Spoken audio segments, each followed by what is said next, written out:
A very warm welcome to all of you. This is Akash Sharma. जैसा कि आपको पता ही होगा कि 4 जनवरी 2026 को नेस्ट आईएएस ने एक टेस्ट कंडक्ट करवाया था। अनुभव फर्स्ट, ये all India open mock test था जीएस पेपर फर्स्ट के लिए। आज हम लोग जो भी जीएस पेपर फर्स्ट में सारे क्वेश्चंस पूछे गए थे उनको वन बाय वन आंसर करते हैं।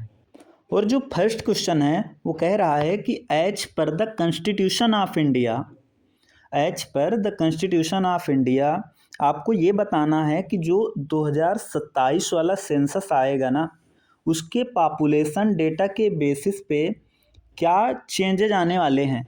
मीन्स जो 2027 का सेंसस का पॉपुलेशन डेटा होगा उसका क्या डायरेक्ट इम्पैक्ट पड़ेगा। कुछ पॉइंट्स दिए गए हैं, इन पॉइंट्स पे देखना है, आपको बताना कि किन पे इम्पैक्ट पड़ेगा और किन पे नहीं पड़ेगा। तो फर्स्ट कह रहा है क्या जो पार्लियामेंट और असेंबली कॉन्स्टिट्यूंसी हैं उनके डिलिमिटेशन में क्या कोई चेंजेज आने वाला है। जो लोकसभा की सीट्स थी उनको उन जो लोकसभा की सीट्स हैं उनके एलोकेशन में क्या चेंजेज आने वाला है। या फिर जो शेड्यूल्ड ट्राइब की गवर्नमेंट एम्प्लॉयमेंट में रिजर्वेशन का एक्सटेंट है ये कुछ बढ़ेगा या घटेगा, ऐसा कुछ होना है क्या। या नंबर ऑफ सीट्स जो शेड्यूल्ड कास्ट के लिए लोकसभा में रिजर्व हैं उन पे क्या कुछ फेरबदल होगी क्या। नंबर ऑफ सीट्स जो वुमेन के लिए रिजर्व हैं पंचायत में, क्या उनमें भी कोई चेंजेज आना है। तो इसको आप लोगों को आंसर करना है। इससे पहले कि हम लोग इस क्वेश्चन को आंसर करें कुछ बेसिक कर लेते हैं। तो आर्टिकल जो 82 है ना हमारे कॉन्स्टिट्यूशन का, आर्टिकल 82 है जो हमारे कॉन्स्टिट्यूशन का, या फिर आप आर्टिकल 170 को ही देख लीजिए, आर्टिकल 170 को ही देख लीजिए। इन आर्टिकल्स में बेसिकली क्या है कि हर सेंसस के बाद में जो लोकसभा या फिर असेंबली की कंस्टिट्यूंसीज हैं उनका रीएडजस्टमेंट किया जाएगा। मींस जो असेंबली या फिर पार्लियामेंट्री कंस्टिट्यूंसीज है ना उनकी बाउंड्रीज को रीएडजस्ट किया जाएगा। मीन्स नंबर ऑफ कंस्टिट्यूंसीज और नंबर ऑफ सीट्स पर कंस्टिट्यूंसीज में आपको चेंजेस देखने को मिल सकता है। लेकिन वो कहानी तो आप लोगों ने सुनी हुई होगी कि बढ़ती पॉपुलेशन इंडिया के लिए हमेशा से चिंता का विषय है। तो 1970s में क्या होता है कि पॉपुलेशन कंट्रोल के लिए मेजर्स लिए जाते हैं। और दूसरी तरफ स्टेट्स में जो लोकसभा की सीट्स थी ना उनका एलोकेशन पॉपुलेशन के बेसिस पे था। मीन्स जिस स्टेट की पॉपुलेशन जितना ज़्यादा होगी उसको उतनी ही सीट्स ज़्यादा एलोकेट किए जाएंगे। तो अगर ऐसे आप लोग देखते हैं तो ये नहीं समझ पा रहे हैं कि ये दोनों चीज़ें एक दूसरे को कंट्राडिक्ट कर रही हैं। क्योंकि स्टेट तो चाहेगा है ना कि लोकसभा में उसका ज़्यादा से ज़्यादा रिप्रेजेंटेशन हो, और दूसरी तरफ आप स्टेट से ही कह रहे हैं कि आप पॉपुलेशन को कंट्रोल करें। तो ये दोनों चीज़ एक दूसरे को कंट्राडिक्ट कर रही थी। तो ऐसे में क्या हुआ कि 84th कॉन्स्टिट्यूशनल अमेंडमेंट एक्ट आता है, और 84th कॉन्स्टिट्यूशनल अमेंडमेंट एक्ट से क्या कर दिया जाता है कि जो एलोकेशन ऑफ सीट्स है ना लोकसभा में इसको फ्रीज कर दिया जाता है। फ्रीज कर दिया जाता है at 1971 level, at 1971 level of population. तो और इसके बाद में क्या कहा जाएगा और ये कब तक के लिए होगा, तो 2026 तक। ये फ्रीज कब तक किया गया था, तो 2026 तक। तो जब 2027 वाला सेंसस आएगा ना तो जो लोकसभा में सीट्स का एलोकेशन है वो चेंज हो जाएगा। मीन्स अभी हो सकता है कि लोकसभा में जो स्टेट्स को सीट दी गई हैं उनमें फेरबदल आपको देखने को मिले। तो यहाँ से एक तो क्लियर हो जा रहा है अपना कि दूसरे में आपको डायरेक्ट इम्पैक्ट देखने को मिलेगा। और इसी जो 84th कॉन्स्टिट्यूशनल अमेंडमेंट एक्ट में था कि जो पार्लियामेंट्री और असेंबली कॉन्स्टिट्यूंसीज है ना उसमें आपको डिलिमिटेशन भी देखने को मिलेगा। कब, 2026 के बाद में जो फर्स्ट सेंसस होगा उसके डेटा के बेसिस पे। तो पहले पे भी आपको डायरेक्ट इम्पैक्ट देखने को मिलता है, दूसरे पर भी आपको डायरेक्ट इम्पैक्ट देखने को मिल रहा है। इसके बाद में आपको वो 87th कॉन्स्टिट्यूशनल अमेंडमेंट एक्ट भी याद ही होगा कि 87 में क्या था कि जो लोकसभा की सीट्स का जो लोकसभा की सीट्स का एलोकेशन था ना स्टेट्स में वो तो 1971 के लेवल पे होगा, लेकिन जो पार्लियामेंट्री और असेंबली कंस्टिट्यूंसीज हैं इनका डिलिमिटेशन देखा जा सकता है, और ये किस लेवल पर होगा, 1991 के लेवल पे। 1991 के लेवल पे, या फिर 89th, इसके बाद में आपको 89वीं याद होगा जिसमें ये कहा गया था कि जो डिलिमिटेशन है वो 2001 के पॉपुलेशन पे किया जा सकता है। अभी के लिए फिर 2001 वाला मान्य है। तो ऐसे में देखें तो 2027 का जो सेंसस है ये काफ़ी इम्पोर्टेंट हो जाता है, क्योंकि ये पहला सेंसस होगा जो 2026 के बाद आता है। तो अभी तक हम लोगों ने देखा कि दो स्टेटमेंट्स फर्स्ट एंड सेकंड ये सही हैं। तो इससे पहले कि हम लोग आगे बढ़ें, आर्टिकल 330 याद आ रहा होगा आपको। आर्टिकल 330 याद आ रहा होगा। आर्टिकल 330 में क्या था कि लोकसभा में एससीज और एसटीज की जो सीट्स होंगी वो रिजर्व होंगी, और ये रिजर्वेशन पॉपुलेशन के बेसिस पे था। तो आर्टिकल 330 आप लोग याद रखेंगे अगर जिनको नहीं याद है, कि जो लोकसभा में एससीज या फिर एसटीज की सीट्स का रिजर्वेशन देखते हैं आप, वो पॉपुलेशन के बेसिस पे होगा। और करेंटली क्या हो रहा है कि जो 2001 का सेंसस है ना, वो 2001 के सेंसस के बेसिस पे ये सीट्स बताई गई, इतनी सीट्स रिजर्व्ड हैं। तो अभी जो नंबर ऑफ सीट्स है ना, वो 2027 के बाद में आपको चेंजेस देखने को मिलेंगे। तो फर्स्ट, सेकंड और फोर्थ सही है। तो अभी हम ऑप्शंस को एलिमिनेट करते हैं। तो फर्स्ट, सेकंड, फोर्थ सही है, फर्स्ट नहीं होगा, फर्स्ट नहीं होगा, एंड लास्ट अभी कह नहीं सकते हैं। फर्स्ट स्टेटमेंट नहीं होगा। चलते हैं थर्ड स्टेटमेंट पे देखते हैं। Extent of reservation for scheduled tribes in government employment. तो पब्लिक एम्प्लॉयमेंट में जो बैकवर्ड क्लासेस हैं, scheduled caste, scheduled tribe, OBC, इन सबको रिजर्वेशन दिया गया है। तो ये जो रिजर्वेशन है, आर्टिकल आपको याद ही होगा 16 का 4, 16 के 4 के अंडर रिजर्वेशन दिया गया है पब्लिक एम्प्लॉयमेंट में। तो क्या ये जो रिजर्वेशन है इस पर क्या कुछ चेंजेज आएंगे 2027 के बाद में? तो कॉन्स्टिट्यूशन में ऐसा कोई प्रोविज़न दिया नहीं है। कॉन्स्टिट्यूशन ने ऐसा कुछ मैंडेट नहीं किया है कि डायरेक्ट रिकैलकुलेशन होगा रिजर्वेशन परसेंटेज का किसी सेंसस डेटा पर बेस्ड। तो ये कॉन्स्टिट्यूशनल प्रोविज़न के अकॉर्डिंग ये गलत हो जाता है। पांचवा करते हैं। तो number of seats reserve for womens in panchayat. तो आपको याद ही होगा कि वीमेन के लिए पंचायत में जो वीमेन को 1/3 रिजर्वेशन दिया गया है, 1/3 सीट्स का रिजर्वेशन दिया गया है, उससे रिलेटेड आर्टिकल कौन सा है? 243D। कौन सा आर्टिकल है? 243D में वीमेंस को रिजर्वेशन दिया गया है पंचायत में। कितना? 1/3। लेकिन ये भी जो आफ्टर सेंसस पॉपुलेशन डेटा है ना, उस पर निर्भर नहीं करता है। तो पांचवा आपका गलत हो गया। और जैसे ही पांचवा आपको अगर पता होता तो आप दो तो एलिमिनेट ही कर देते, 1 2 3 4, और आपको पता था कि सेकंड सही है, तो आप आंसर पे पहुंच जाते हैं। Answer is C. Next question जो है वो प्रेसिडेंट और गवर्नर की पावर से रिलेटेड है। तो इससे पहले इस क्वेश्चन पर हम लोग चलें, अभी के लिए जो आर्टिकल्स हम लोगों ने पढ़े थे उनको रिवाइज कर लेते हैं। तो पहले हम लोगों ने देखा था कि आर्टिकल 82 और आर्टिकल 170, इसमें क्या था कि रीएडजस्टमेंट था आफ्टर ईच सेंसस। और आर्टिकल 17 का 4 देखा जो कि पब्लिक एम्प्लॉयमेंट से रिलेटेड था। इतना ही नहीं, आर्टिकल 330 देखा जिसमें पॉपुलेशन के बेस पे एससी और एसटीज को रिजर्वेशन देने की बात की गई।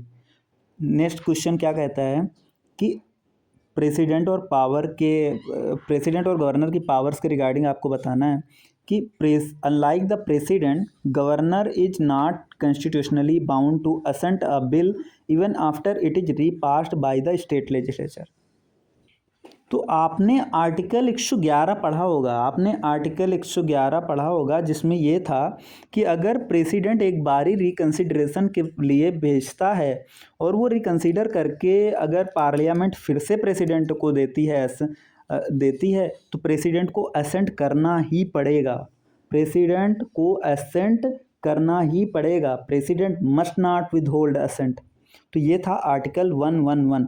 सिमिलरली क्या है, आर्टिकल 200 जो है ना, वो गवर्नर को मैंडेट करता है कि अगर स्टेट लेजिस्लेचर किसी बिल को रीपास्ट कर देते हैं तो गवर्नर को असेंट देना ही पड़ेगा।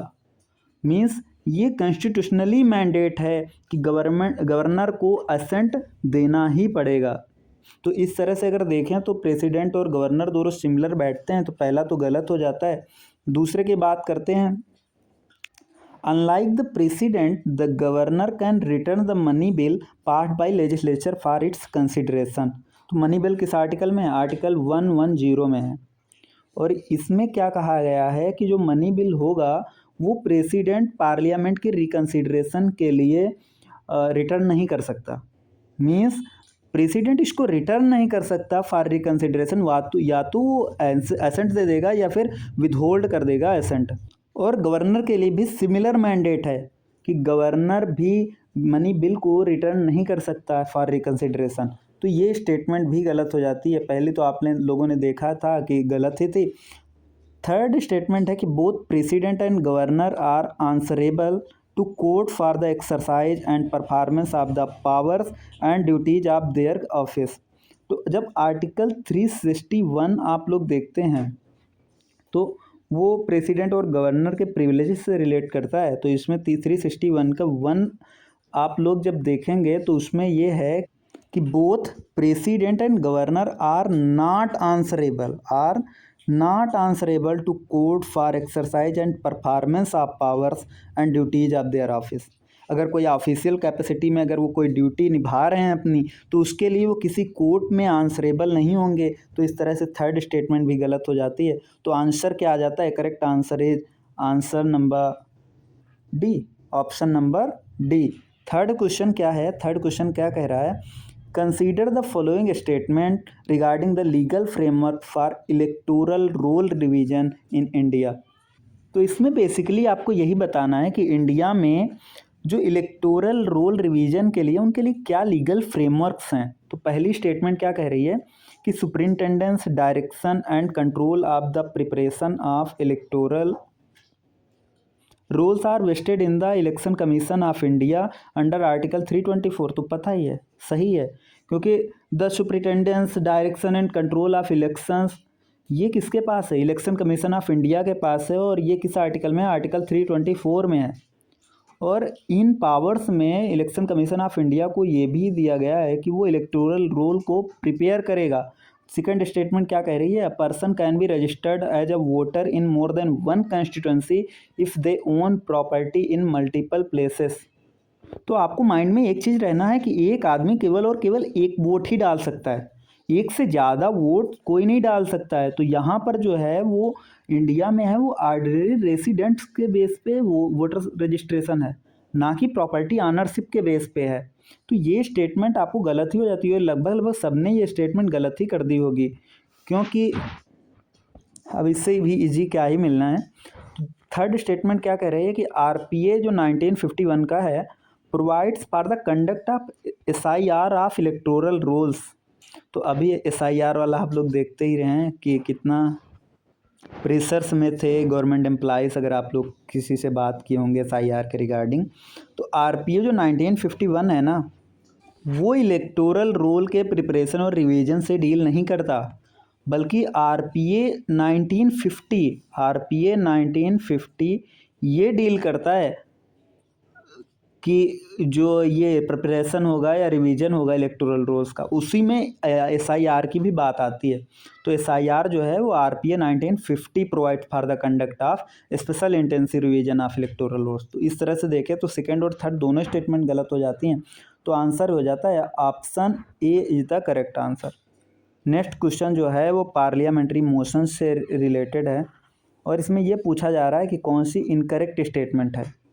तो an adjournment motion can be introduce in both Lok Sabha and Rajya Sabha to discuss a matter of urgent public importance. तो एडजर्नमेंट मोशन से रिलेटेड आपको इतना तो पता ही होगा ना कि इसको मूव करने के लिए आपको स्पीकर की कंसेंट की ज़रूरत है।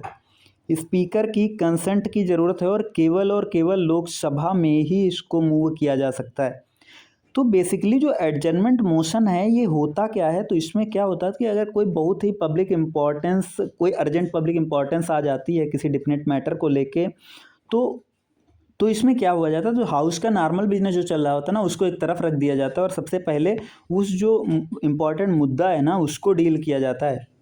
तो इसमें क्या होता है कि हाउस को एडजर्न कर दिया जाता है इन मैटर्स ऑफ जो normal business of the house है, और जो इम्पोर्टेंट मुद्दा है ना उसको डिस्कस किया जाता है, और केवल लोकसभा में ही एडजर्नमेंट मोशन पास किया जा सकता है और स्पीकर का कंसेंट होना चाहिए। तो अगर इतना भी पता है तो फिर आप इसको ईजिली कर ही लेते हैं कि replace both Lok Sabha and Rajya Sabha with Lok Sabha only,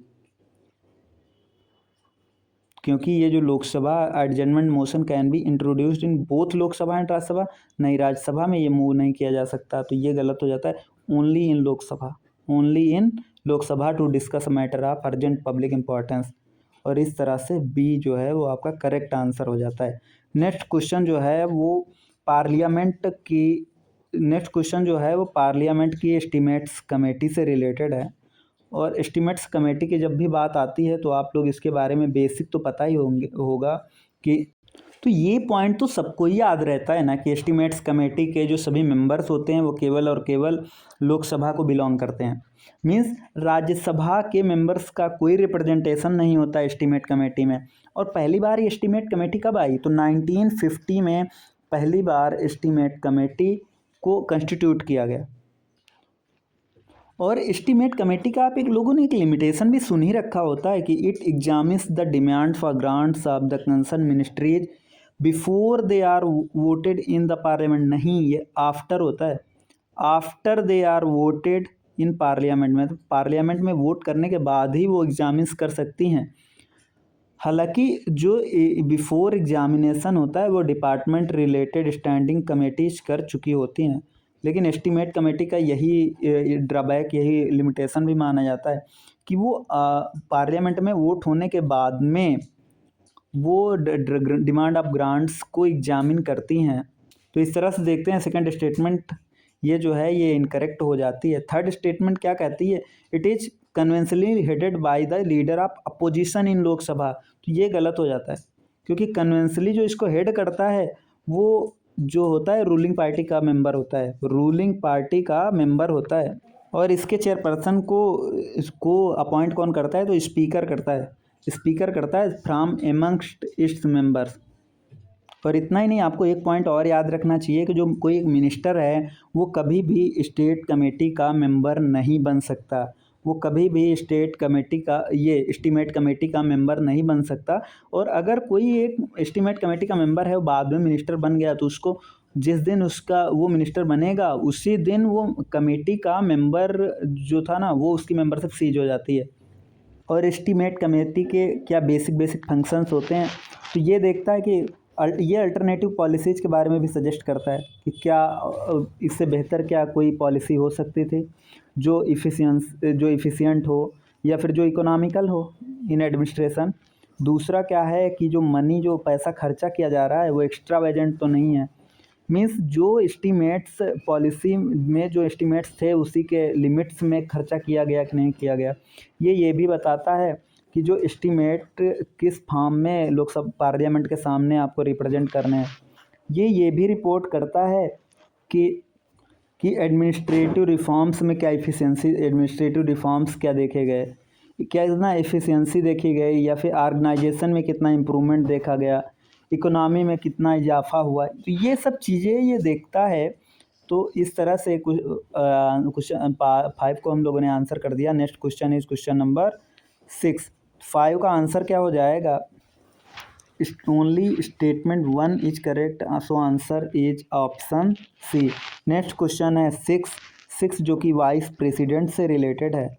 तो इसमें फर्स्ट स्टेटमेंट क्या कह रही है, person can not be elected as vice president unless he is an elector of parliamentary constituency in India.